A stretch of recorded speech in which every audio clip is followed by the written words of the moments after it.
we are a consequence of a certain phenomenal happening that we call as cosmos. When it comes to these aspects of life, terminology is not a question of semantics. When you say, I'm a confused soul, a soul cannot be confused. You are a confused mind. Why is it so important to correct this? Because if you do not understand the distinction between one thing and the other, suppose you go to your doctor because you have a cardiac problem and you say, "Doctor, my liver is giving me trouble," he will attend to something else, you know, isn't it? So it's very important. It is not a question of semantics, it's just not just a question of splitting hair. It's just like this. You have a heart problem but you go to a liver doctor. This is not going to be a solution, there's going to be more problems because anyway, once you go to him, he has to conduct a surgery upon your liver, whether you have liver problem or not. That's part of the business, okay. So it's very important, your soul cannot be confused. And first of all, do not talk about a soul because it's not come into your experience. And if you talk about something which is not yet in your experience, to put it very bluntly, it amounts to lying. So this is the first thing you must do, you must stop lying. Do not talk about anything which is not yet a reality for you. It may be said in the Gita, it may be written in the Vedas, everybody may be talking about it doesn't matter. It's not true for you, you do not talk about it. You do not talk about soul, you do not talk about heaven, you do not talk about God because it is not yet a reality for you. If you do not talk about these things, a certain longing will appear within you which will lead you there. If you talk about it, you will satisfy yourself with gossip, the real thing will never happen to you. You will be fulfilled with gossip. Gossip is a very fulfilling thing, you know. Yes. Yes, lot of people avoid reality just by gossiping. Whole lot of people avoid reality just by watching a cinema. Cinema is somebody's gossip, isn't it? Somebody's story. I'm not against it, but I'm saying if you're using it to enhance your life, it's okay. If you're using it to avoid your life, it's a serious problem, isn't it? And a lot of people are using it to avoid life. You know, you don't have to do anything in your life. You go just sit in a dark room, buy a bucket of popcorn. Somebody will love, somebody will fight, somebody will live, somebody will do everything. You just have to eat popcorn and it happens. You can cry, you can laugh and you can come out and it's done. And they tell you when it's ended. These days they don't put that "the end" anymore. You're supposed to figure it's over. There was a time when they would say "the end." So just in case you're not getting it, you may sit for the next show.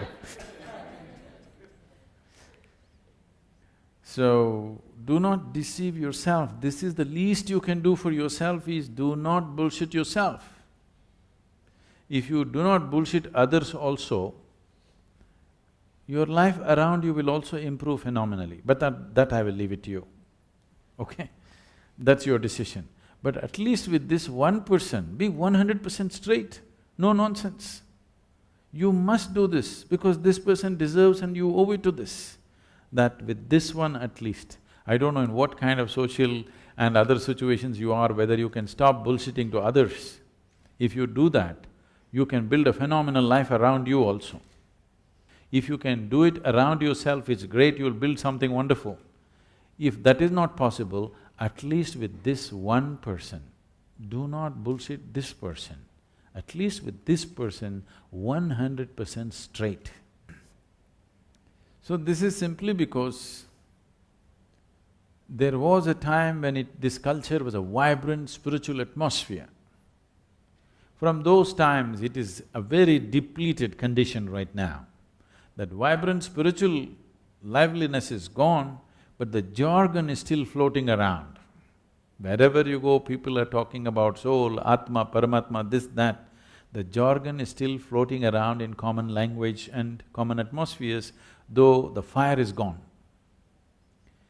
Because of this, it is… one way it could have been a positive influence, but it is also a negative influence because you're talking about the highest things in a mundane way, so that all the highest things will just die, just talking about it like gossip. People will discuss Gita on the tea shop, people will nothing wrong with the tea shop, I'm saying not with the necessary focus or the sanctity that it needs.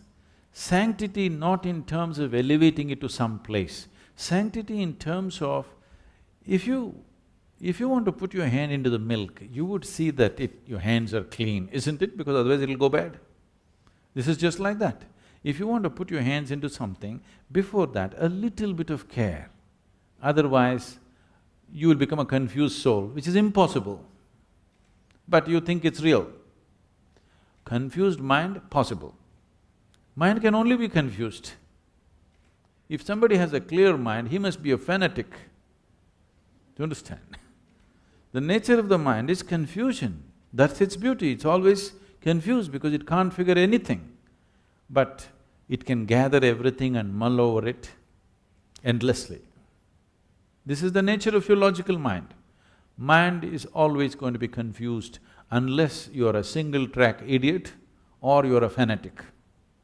Otherwise, mind will be confused. A confused mind is good. If you know how to organize your confusion, if you know how to handle your confusion, if you know how to increase the enormity of your confusion consciously, if you can handle your confusion consciously, mind is a very productive instrument. If you're looking for a mind which is not confused, you can go for a brain surgery. You can remove half of it, there'll be no confusion. Clear? The more intelligent you are, the more you will wonder, the more you will be confused about everything. The more profoundly you look at life, the more confused you will be. And it's good. Only somebody who doesn't look at anything, who's got a parallel vision, he is dead sure about everything. So you must either be an idiot or a fanatic to do that, and there's not much difference between the two. So now, your mind is confused. That is the nature of the mind. You have to learn to use the confusion to your benefit. If your mind is not confused, that means it's not constantly receiving. It is a blocked up mind, your mind has become a concrete block which is dead sure about everything.